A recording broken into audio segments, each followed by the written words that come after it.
Bien, doctores, vamos entonces a realizar el resumen ejecutivo del capítulo de cardiología. ¿Ya? Vamos a empezar. Recuerden que vamos a realizar o tomar en cuenta los datos más importantes, ¿no? Es lo mínimo que deberíamos recordarnos de cardiología en cuanto a este resumen, ¿ya? Bien, comenzamos con una patología bien preguntada que es la cardiopatía isquémica, ¿ya? Entonces acá deberían recordar que la definición de cardiopatía isquémica es un desbalance entre la oferta y la demanda de oxígeno, ¿no es cierto? O sea, disminuye la oferta y aumenta la demanda. Y la causa que genera ese desbalance más frecuente es la ateroesclerosis. Recuerden que esa es la causa más frecuente de cardiopatía isquémica. Hay otras causas, por vasoespasmo, acuérdense la angina perismetal, por mutación o por alteración de los receptores de adenosina, que es el síndrome X, ¿no? Cuando está comprometida la microcirculación. Pero esta es la más frecuente, donde la arteria que más se compromete es rama de la coronaria izquierda, que es la descendente anterior. Luego tenemos la circunfleja y luego, en último lugar, la descendente posterior, en ese orden, ¿correcto?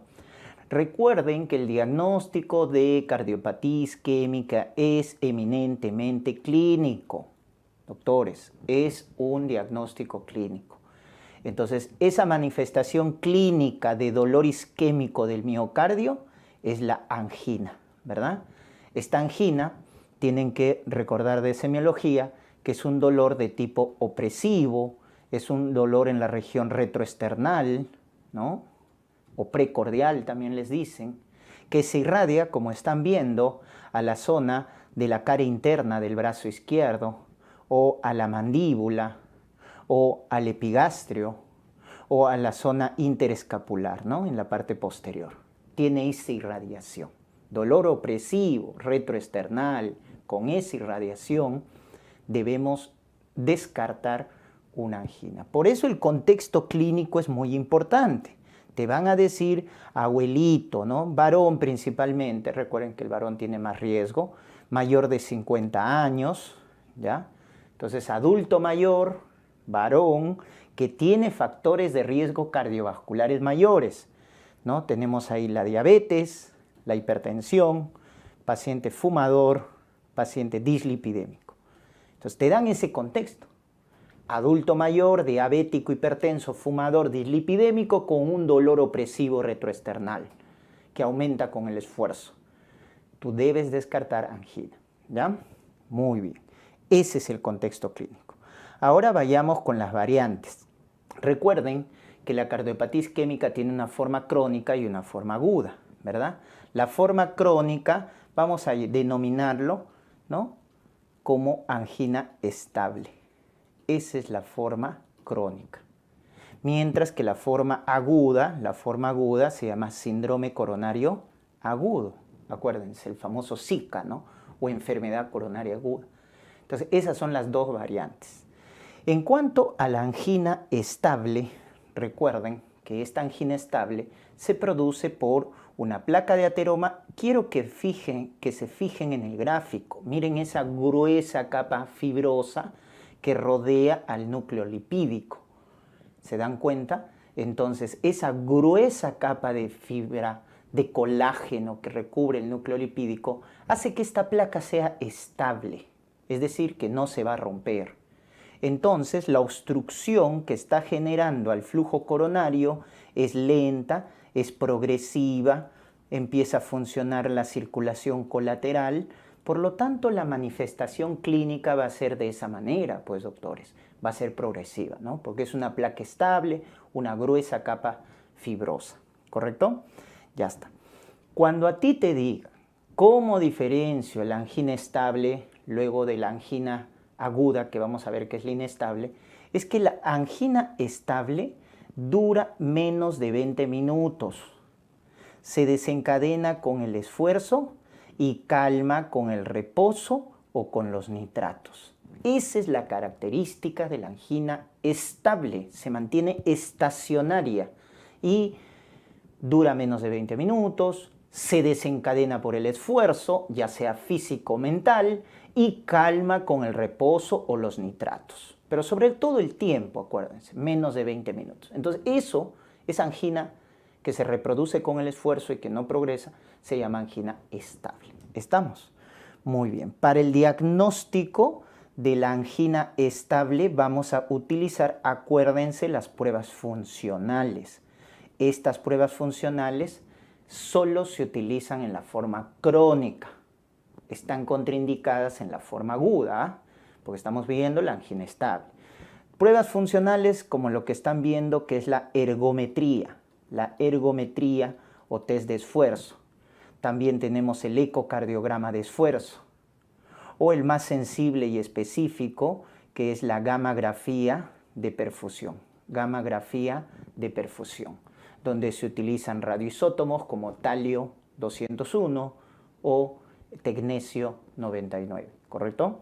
Entonces, estas son las pruebas funcionales que nos dicen qué zonas del miocardio están isquémicas, ¿no? ¿Qué zonas del miocardio están isquémicas? Esta tiene mayor sensibilidad y especificidad, ¿ya? La gammagrafía de perfusión. Pero definitivamente, el gol estándar es la coronariografía. Recuérdense que ese es el gol estándar para ver la oclusión de los vasos coronarios, ¿no? La coronariografía es una prueba ya invasiva en la cual pedimos cuando el paciente tiene ciertos grados de severidad. Por ejemplo, una angina severa, ¿no? Acuérdense, grado 3, grado 4, tiene arritmias, entonces el paciente tiene dolor al reposo. Cuanto peor esté el paciente, ahí pedimos coronariografía. ¿Por qué? Porque la coronariografía también nos sirve para evaluar ya el tratamiento invasivo, ¿correcto? Invasivo. O sea, que el paciente va a ir a revascularizarse. Entonces, cuanto peor esté el paciente o cuando no responde a fármacos, ya hay que pedirle coronariografía. Ese debe ser tu criterio, ¿ya? En cuanto al tratamiento, recuerden que en el tratamiento el antianginoso, primero manejo médico, el antianginoso de primera línea, ¿quién es? El beta-block. ¿Por qué? Porque mejora el pronóstico. El beta-block es el antianginoso de primera línea porque te mejora el pronóstico, además de resolver los síntomas. Tu alternativa es el calcio antagonista. Tus nitratos solo son sintomáticos, acuérdate, solo controla síntomas. Pero el de primera línea es el beta-block, ¿ya? Acuérdate, metoprolol, bisoprolol, que son los selectivos. Te mejoran el pronóstico. Tu antiagregación plaquetaria, ¿verdad? Que haces con aspirina, ¿ya? 100 miligramos por día, o clopidogrel, 75 miligramos por día. O terapia dual, si el paciente va a ir a revascularización. Tus famosas estatinas, ¿no? Las más potentes, rosuvastatina, atorvastatina, para estabilizar esa placa de ateroma. ¿Estamos? Y tus IECAS cuando el paciente ya tiene datos de falla cardíaca, o sea, fracción de eyección disminuida, o es un paciente diabético, paciente hipertenso, damos IECA. Recuerden que es un antirremodelador, ¿ya? Muy bien. Y ese paciente que tiene mal pronóstico, ¿correcto? Ese paciente que tiene mal pronóstico, ya sea a las pruebas funcionales, porque acuérdate que las pruebas funcionales no solo te dan diagnóstico, sino también te dan pronóstico. Entonces, ese paciente que tiene datos de mal pronóstico en las pruebas funcionales, o el paciente que no responde a tratamiento médico, sigue tu lógica, no responde a los fármacos, o es de alto riesgo, mal pronóstico en las pruebas funcionales, entonces, ¿qué le debes hacer? Una coronariografía, porque ese paciente va a ir a revascularizarse. ¿Y cuáles son las formas de revascularizar? La angioplastía coronaria transpercutánea, colocando, ¿no?, el stent, o la cirugía de derivación, que es la cirugía de bypass. Ese es tu tratamiento invasivo, colocarle stent o ya sea operarlo, tu cirugía de bypass. ¿Cuándo vas a hacer este tratamiento invasivo? Cuando el paciente tiene datos de mal pronóstico en las pruebas funcionales o cuando te digan pues, que no responde al manejo médico. Entonces, previo a este tratamiento de revascularización tienes que hacer coronariografía, acuérdate. La coronariografía es cuanto peor esté el paciente previo a la revascularización para que te diga qué arteria está estenosada, pues, ¿no? Ya está, esos son tus tratamientos ya invasivos. ¿Ya? Recuerden, en la angioplastía se coloca un stent, en la cirugía de bypass se utiliza un injerto, el más efectivo, el de elección es la arteria mamaria interna, pero también tenemos como alternativa la vena safena interna, ¿no? Ya está. ¿Cuándo indicamos uno y otro? Cuanto esté más comprometida la arteria, utilizamos la cirugía de bypass, ¿no? Acuérdense esa mnemotecnia, 1, 2, 3.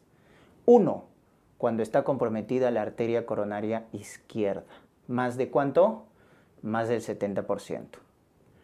2 vasos, cuando uno de ellos es la descendente anterior, obstruida más del 70%.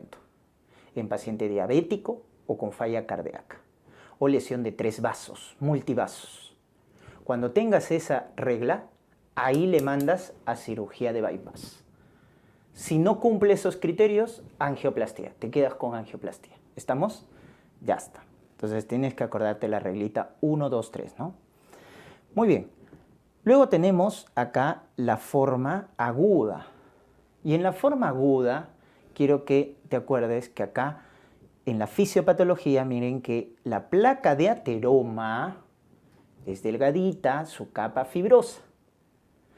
Y su centro lipídico es grueso, como estás viendo en el gráfico.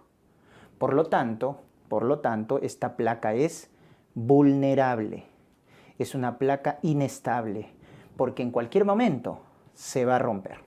Entonces acá ocurre en el cuadro agudo el famoso accidente de placa, ruptura de placa, erosión de placa, te van a decir. Y por lo tanto, al romperse la placa, te van a dar 2 manifestaciones. Que lo vas a diferenciar por tu EKG.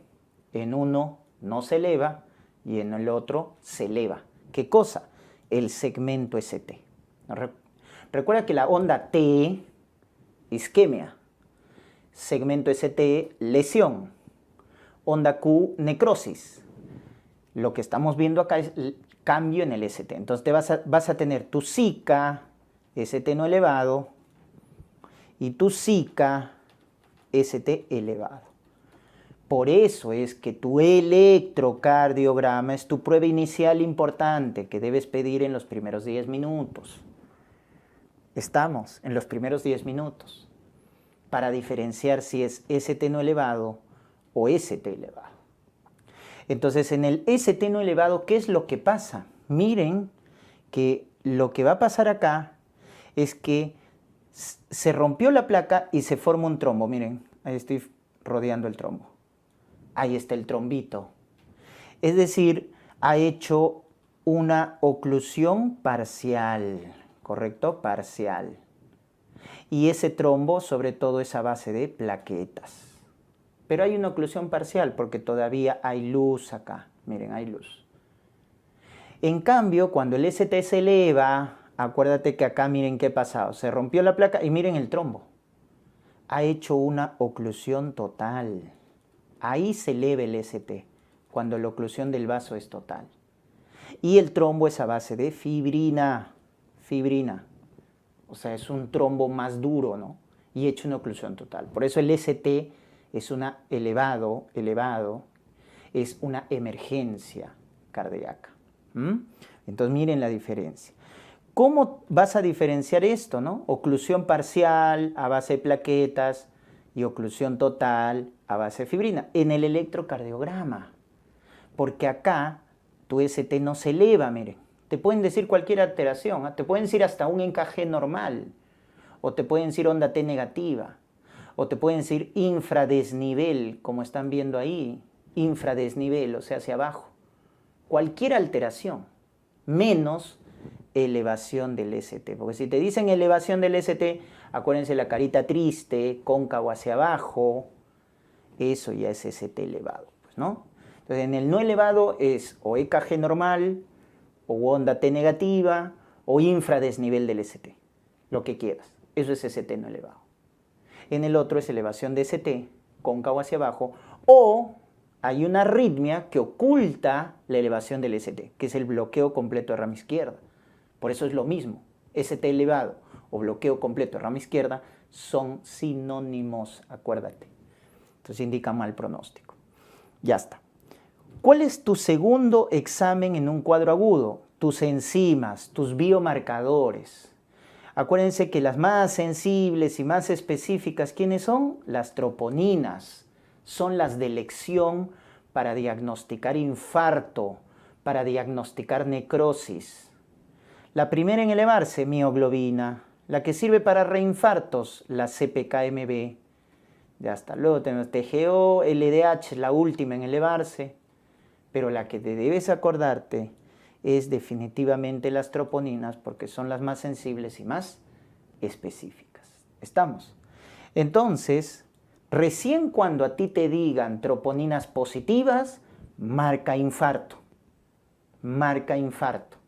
¿Estamos? Porque esa es la diferencia. Entonces, miren acá, el SIC-ST no elevado puede ir con enzimas negativas, troponinas negativas, o puede ir con enzimas positivas. Si va con troponinas negativas, angina inestable. Si va con troponinas positivas, infarto no Q o subendocárdico. Y cuando el ST se eleva, definitivamente las troponinas van a ser positivas. Porque como ha habido una oclusión total, definitivamente va a haber infarto. Y es un infarto grande. Por eso se llama con onda Q, ¿no? La onda Q típica de necrosis. O subepicárdico, porque miren, se necrosa toda la pared. Por eso también le llaman transmural. O subepicárdico o infarto con onda Q. Por eso, para que tú marques infarto, te deben decir troponinas positivas. O en todo caso, onda Q en el electrocardiograma. O elevación de ST. Cuando a ti te dicen un dolor agudo, opresivo, ¿no es cierto?, que tiene troponinas positivas, o onda Q, o elevación de ST, ahí recién marcas infarto. Si no tienes datos en el EKG o biomarcadores, simplemente es una angina, ¿correcto? Angina. Acuérdate de eso. Y alguien me pregunta, doctor, ¿y cómo diferencia angina estable de la inestable? La angina estable, ya hemos dicho, dura menos de 20 minutos. La inestable dura más de 20 minutos. ¿Correcto? Más de 20 minutos. Se puede desencadenar con el reposo. O sea, el paciente está en reposo y le da el dolor de pecho. ¿Se dan cuenta la diferencia? Fácil, ¿no? Más de 20 minutos, o sea, va progresando, no calma. Y puede desencadenarse con el reposo. Esa es angina inestable, ¿correcto? Muy bien, entonces ya saben la diferencia, ¿no? Y infarto cuando les digan troponina positiva, onda Q, ST elevado. Ya está. Esa es la clasificación que ustedes se deben recordar. Y en relación al tratamiento, hay un tratamiento inicial, definitivamente. El tratamiento inicial en todo paciente agudo es el ABC, ¿no? Vía aérea, ventilación, circulación. Y luego tu nitroglicerina para la angina aguda, nitroglicerina por vía sublingual. Tu antiagregación plaquetaria a dosis de ataque, ¿te acuerdas? Aspirina, clopidogrel, 300 miligramos, dosis de ataque. Tu estatina, tu beta bloco. Doctor, ¿y oxígeno? Cuando está desaturando, menos de 90%. Solo ahí oxígeno. Doctor, ¿y tu morfina? Cuando no calma el dolor con la nitroglicerina. Recién ahí le das morfina. ¿Se dan cuenta? Ese es el manejo inicial para todo cuadro agudo. ¿Estamos? ¿No? Ya está. Y luego viene tu manejo específico, dependiendo qué SICA es. Si es un no elevado, entonces hay 3 pilares en el tratamiento. Si es no elevado. Tu antiagregación plaquetaria, tu anticoagulación y estratificas al paciente. Ese es el manejo. El ST no elevado, 3 cosas, antiagregación plaquetaria, dual, aspirina, clopidogrel, tu anticoagulación con heparina, con fondaparinux y tu estratificación del riesgo con el famoso score de TIMI. Y acá dices, TIMI de 0 a 1 punto, buen pronóstico. TIMI mayor o igual a 2 puntos, mal pronóstico, alto riesgo. Entonces, ¿para qué haces eso? Para que en el score de TIMI de bajo riesgo te quedas con tu manejo médico. ¿Cuál era tu manejo médico? Antiagregación plaquetaria dual y anticoagulación. Te quedaste ahí. Y en este caso, para el paciente de alto riesgo, tu tratamiento invasivo. ¿Cuál es tu tratamiento invasivo? Angioplastía o cirugía de bypass. O sea, tu tratamiento de revascularización. Entonces, ¿qué le harás previamente? Coronariografía, determinas el grado de obstrucción y dependiendo de eso, decides angioplastía o cirugía de bypass. Si cumple el criterio 1, 2, 3, cirugía de bypass. No cumple, angioplastía, por defecto. Pero ahí ves que algunos pacientes con CKCT no elevado pueden ir a revascularización, ¿no es cierto? Pero dependiendo del riesgo. Por eso 3 cosas en el no elevado. Antiagregación plaquetaria, anticoagulación y estratificas el riesgo para ver qué paciente va a manejo invasivo. ¿Estamos? Ya está. Y en tu ST elevado, esta es una emergencia. Porque acá lo más importante es revascularizar. Acuérdate que la oclusión es total. El trombo es a base de fibrina.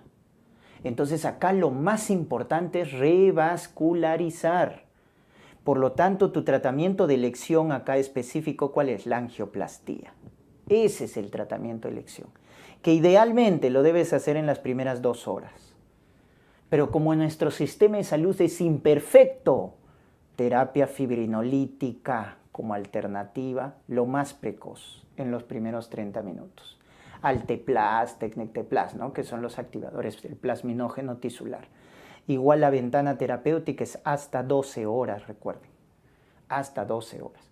Pero fíjense que cuando el ST es elevado o hay bloqueo completo de rama izquierda, tu tratamiento más importante es, en este caso, ¿no es cierto?, de revascularización. ¿Ya? Ese es el tratamiento más importante. Y de elección, la angioplastía. Solo cuando no tenemos a disposición fibrinolíticos, ¿correcto? Ya está. Obviamente acá también le damos antiagregación plaquetaria, dual.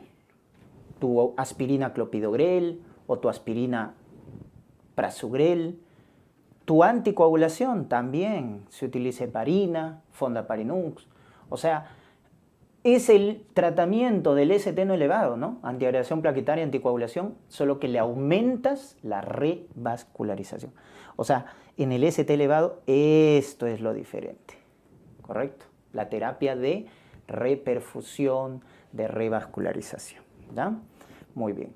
Acá hay cositas ya puntuales que suelen preguntar y que te tienes que acordar, ¿ya?